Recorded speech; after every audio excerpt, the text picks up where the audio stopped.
5 stay for sure. We're talking economies in the world because we just went from 5 to 4, my friend. We just went from 5 to 4.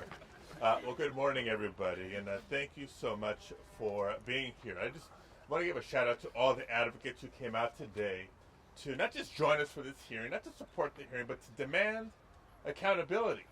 That's what this is about. Because after all, the Supreme Court, that building right there, the justice that is supposed to happen in that building right there belongs to all of us, the American people, not to special interests or the highest bidder. So thank you, because we absolutely need your energy, your passion, and your leadership to move this forward.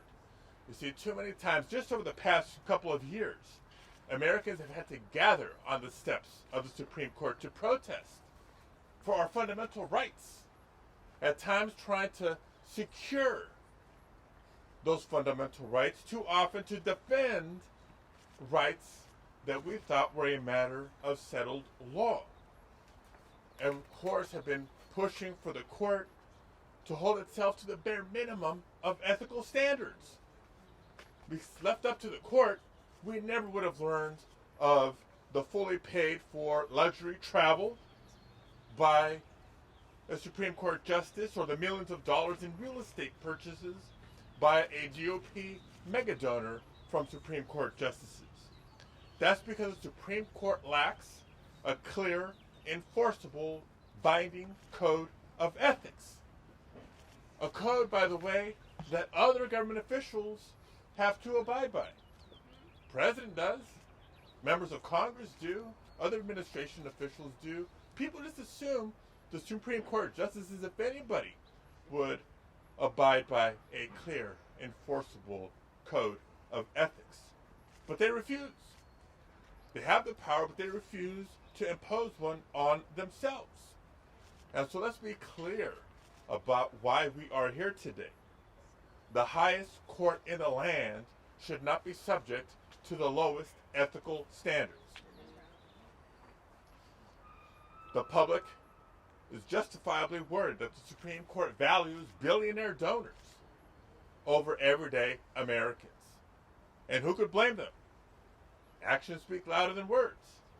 And so what we're saying at today's hearing is, we clearly can't trust you to police yourselves. So Congress will have to do it for you. That's right. I was disappointed, as many of us were, to learn that Chief Justice Roberts chose not to testify at our hearing today. Just further evidence at their resistance. Because ultimately the oversight that we're demanding will help the court restore its integrity and its credibility within the American people. I'm disappointed, but like all of you, not really surprised. It's consistent with the years and years of refusal to peel back the curtain and establish transparency at the Supreme Court. And so again, it's only further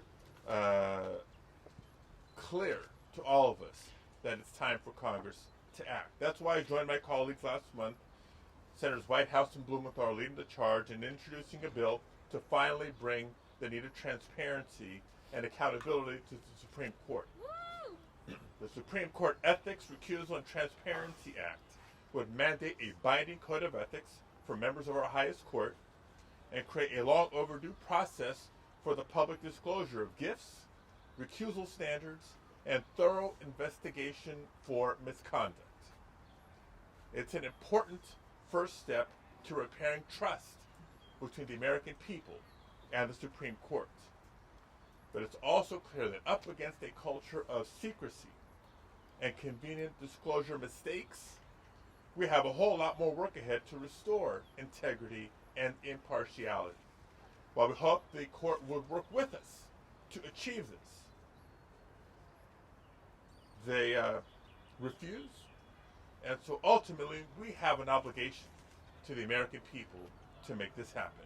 And make no mistake, we will act with or without their participation. Thank you all very much. We'll see you in committee.